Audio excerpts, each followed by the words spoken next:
Olá, eu me chamo Rosana e aqui o povo precisa saber. E nesse canal eu falo sobre psicologia, saúde mental e Jesus Cristo. E no vídeo anterior eu falei sobre a volta gloriosa de Jesus. Se você ainda não viu esse vídeo, volta lá e veja esse vídeo. E aproveita, compartilhe e se inscreva no canal e deixe aquele like.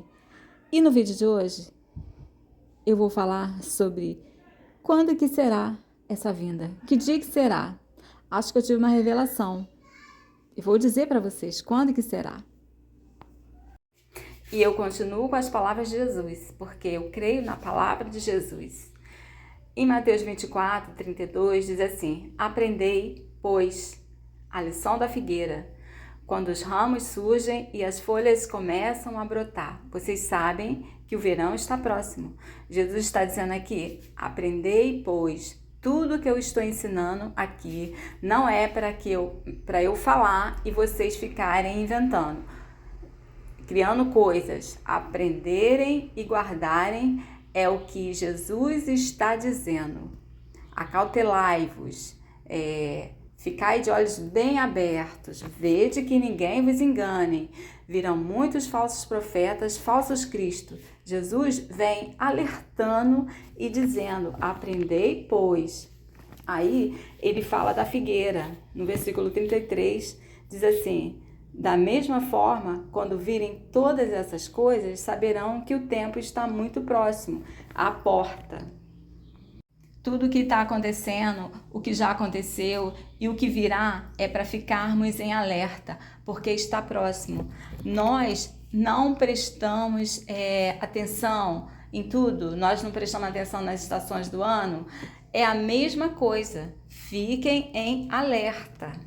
É isso que Jesus está dizendo aqui. E no versículo 34 diz assim: eu lhes digo a verdade, esta geração certamente não passará até que todas essas coisas tenham acontecido.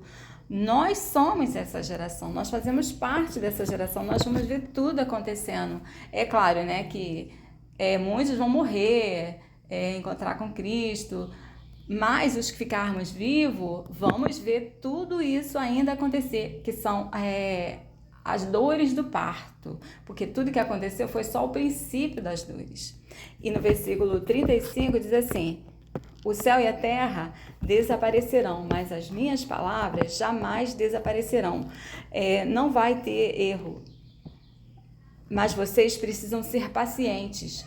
Tudo que já aconteceu é o princípio das dores. Virão agora as dores do parto, virá o sinal maior, a apostasia, virá a maior apostasia. Quando Cristo vier, haverá fé na terra? Claro que não. Haverá a maior apostasia. E no versículo 36 de Mateus 24 diz assim: contudo, ninguém sabe o dia nem a hora em que essas coisas acontecerão, nem mesmo os anjos no céu, nem o Filho, somente o Pai sabe.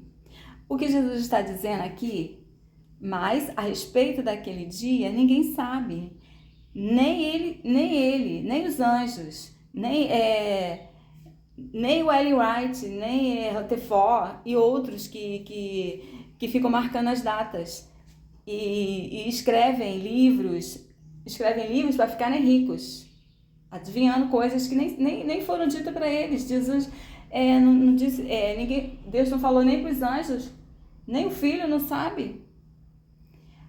Jesus disse: aqui ninguém sabe. Quantos? Ninguém.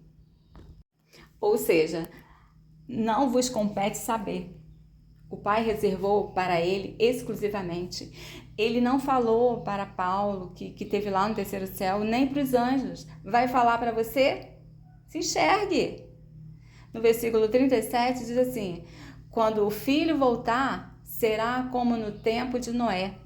No 38 diz assim: nos dias antes do dilúvio, o povo seguia sua rotina de banquetes, festas e casamentos, até o dia em que Noé entrou na arca. E no 39 diz: não perceberam o que estava para acontecer até que veio o dilúvio e levou todos.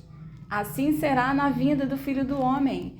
Estavam vivendo suas vidas, comendo, bebendo, curtindo. Noé entrou na arca e ninguém percebeu. Totalmente distraídos. Assim será também na vinda do Filho do Homem. Então, no versículo 40 diz assim: 2 estarão trabalhando junto no campo, um será levado e outro deixado. No versículo 41, 2 mulheres estarão moendo cereal no moinho, uma será levada e a outra será deixada. Aqui são cristãos e ímpios trabalhando juntos. Aqui não está dizendo arrebatamento secreto. Esse acontecimento aqui é na vinda, e os salvos subirão e os ímpios ficarão. Tudo isso que ele está relatando aqui será na vinda.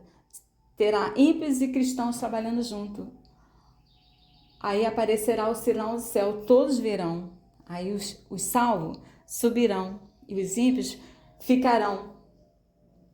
No 42 assim: portanto, vigiem, pois não sabem em que ocasião o seu Senhor virá. Portanto, considere isto, vigiem. Qual é a razão para se vigiar? Porque ninguém sabe o dia nem a hora. Aí Jesus dá outro exemplo, no versículo 43. Entendam isto: se o dono da casa soubesse exatamente a que hora viria o ladrão, ficaria atento e não permitiria que a casa fosse arrombada. E no 44 diz assim: estejam também sempre preparados, pois o Filho do Homem virá quando menos esperam. Se o pai de família soubesse que hora viria o ladrão, ele se prepararia e não deixaria o ladrão entrar. Jesus vem fazendo uma série de alertas. Vigiem, fiquem apercebidos, de olhos bem abertos. E o que Paulo diz aqui em 1 Tessalonicenses 5, versículo 3? Quando andarem dizendo paz e segurança, eis que lhes sobrevirá repentina destruição, como vêm as dores de parto. Aqui está para dar à luz, e de nenhum modo escaparão. Jesus continua falando no versículo 45: o servo fiel e sensato é aquele a quem o Senhor encarrega de gerir os outros servos da casa e alimentá-los. No 46 diz assim: se o Senhor voltar e constatar que o servo fez um bom trabalho, haverá recompensa. No 47 diz assim: eu lhes digo a verdade, ele colocará todos os seus bens sob o cuidado desse servo. Jesus está falando aqui de um servo fiel e prudente. Esse não negocia com nada, nem com ninguém. Quem é esse? Igual a esse, são poucos que permanecem, são poucos que acertam essa escolha, são poucos que mostram o caminho verdadeiro, que acolhem, sustentam, que é colocado sobre ele seus bens. Não é dinheiro, são tesouros espirituais, é a verdadeira palavra genuína, para dar sustento a seu tempo aos servos do Senhor, buscando ser fiel e prudente, concentrando tudo em Jesus. Para esse haverá recompensa. E no 48 diz assim: o que acontecerá, porém, se o servo for mau e pensar, meu senhor não voltará tão cedo? No 49 diz: e começar a espancar os outros servos, e a comer, e a beber, e se embriagar. O que acontecerá com esse servo? Mas se aquele servo que começou bem, o cara começou bem, comprometido verdadeiramente, se ele continuasse assim, tudo lhe iria bem no final. Porém, se o servo for mau, é Jesus quem está falando aqui.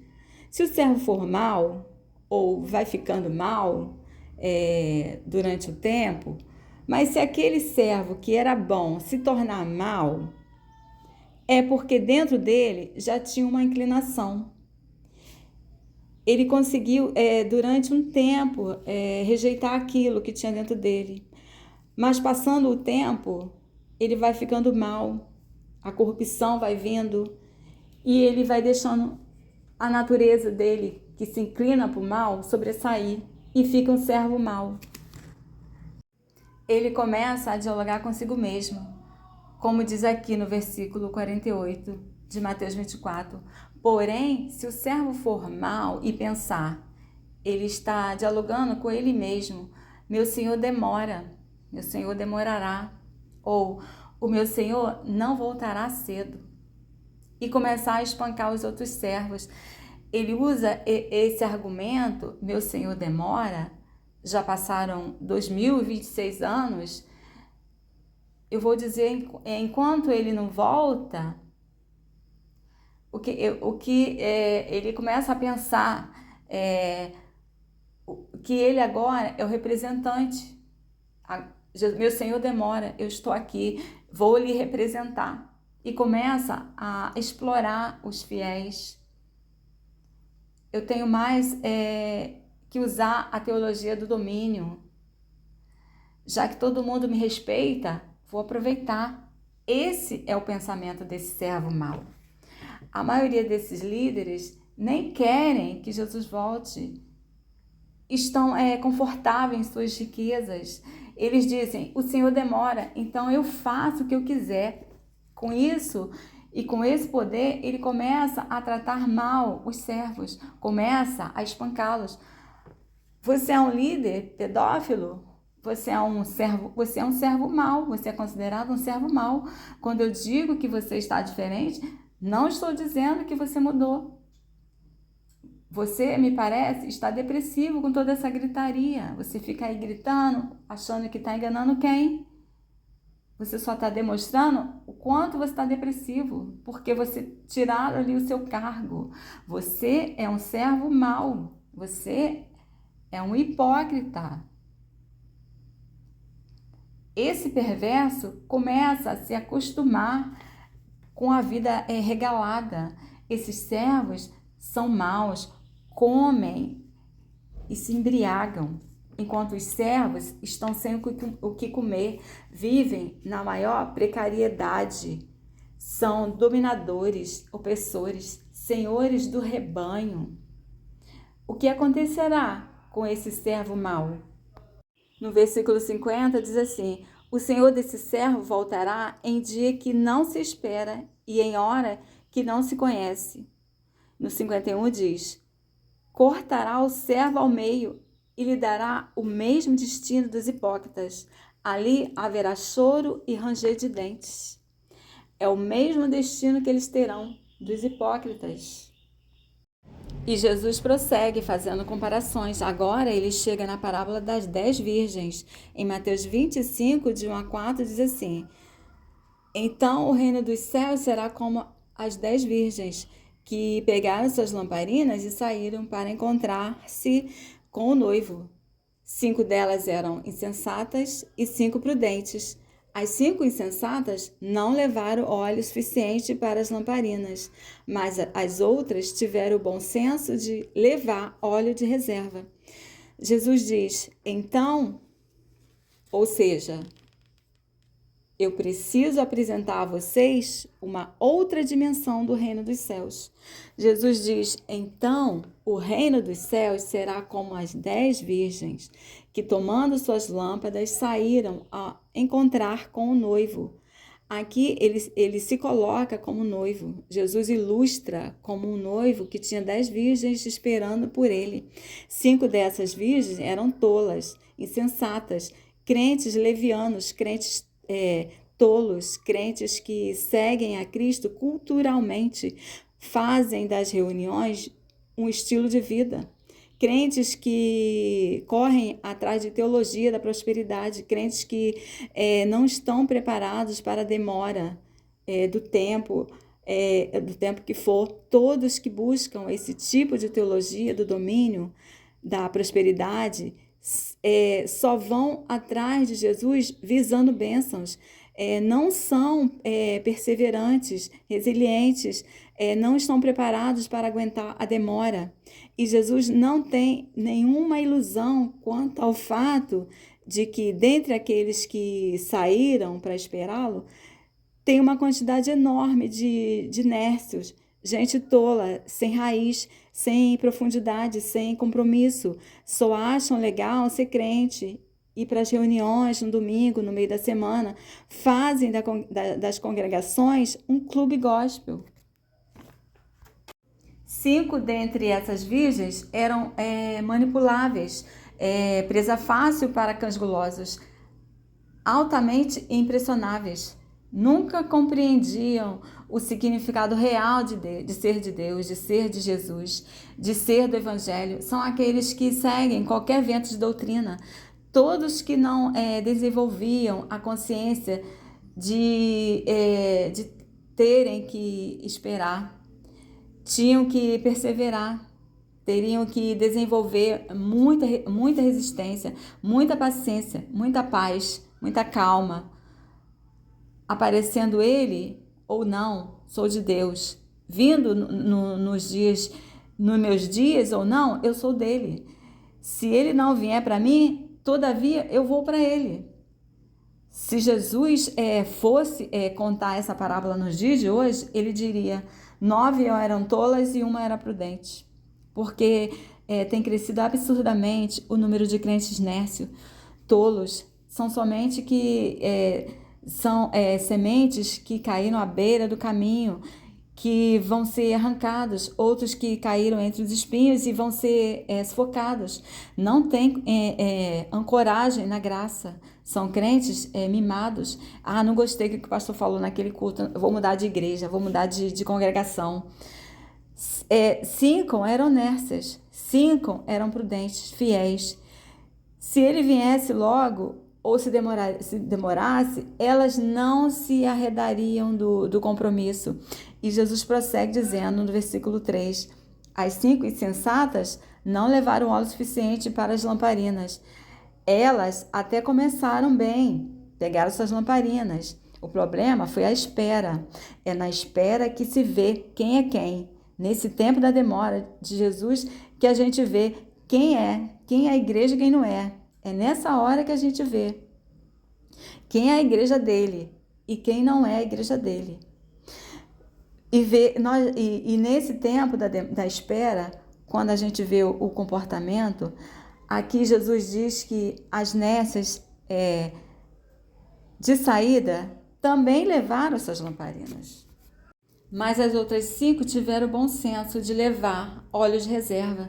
Quem é prudente e fiel tem suas reservas.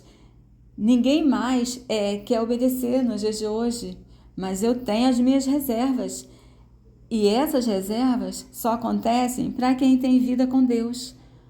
Como o noivo demorou a chegar, todas ficaram sonolentas e adormeceram. À meia-noite foram acordadas pelo grito: vejam, o noivo está chegando, saiam para recebê-los.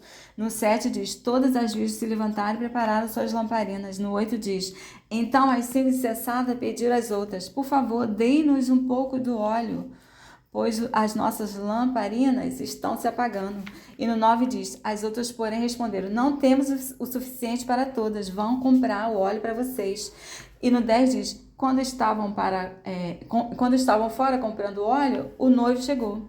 Então as 5 que estavam preparadas entraram com ele no banquete do casamento. E a porta foi trancada. Mais tarde, quando as outras 5 voltaram, ficaram do lado de fora, chamando: Senhor, Senhor, abra-nos a porta. Quando eu leio essa passagem, eu vejo que não haverá conversão na grande tribulação, não haverá 3 vindas, Jesus só voltará mais uma vez, ele só virá 2 vezes, só virá mais essa vez. Essa história que tem pessoas que vão se converter na grande tribulação, não confere. E também não está havendo aqui um arrebatamento de uma parte e depois Jesus volta para buscar as outras. Não, Jesus pegou a igreja, recolheu a sua igreja e as que ficaram, ficaram. Mas ele lhes respondeu: a verdade é que eu não as conheço. Jesus não falou: vou levar essas e depois eu venho buscar vocês. Não, ele falou: a verdade é que eu não conheço vocês. E acabou a chance. Ele trancou a porta. Não tem segunda chance, não tem repescagem. Portanto, vigiem, pois não sabe o dia nem a hora da volta. É preciso estar em vigilância, é preciso encher nossas vasilhas de azeite, é preciso aprender mais de Deus, ficar preparado, pois o dia e a hora ninguém sabe, só o Pai sabe. Não acreditem nos ventos de doutrinas que vêm dizendo, eu tive uma revelação, eu sei o dia que vai ser, para encher as congregações. Não deem ouvido a essas falsas promessas. Deem ouvido às palavras de Jesus. Jesus disse aqui, eu creio nas palavras de Jesus. E no próximo vídeo eu vou falar desse banquete, que são as bodas do Cordeiro. Se você ainda não se inscreveu, se inscreva e compartilhe para que chegue a mais pessoas, para que mais pessoas possam ter conhecimento da palavra, ok?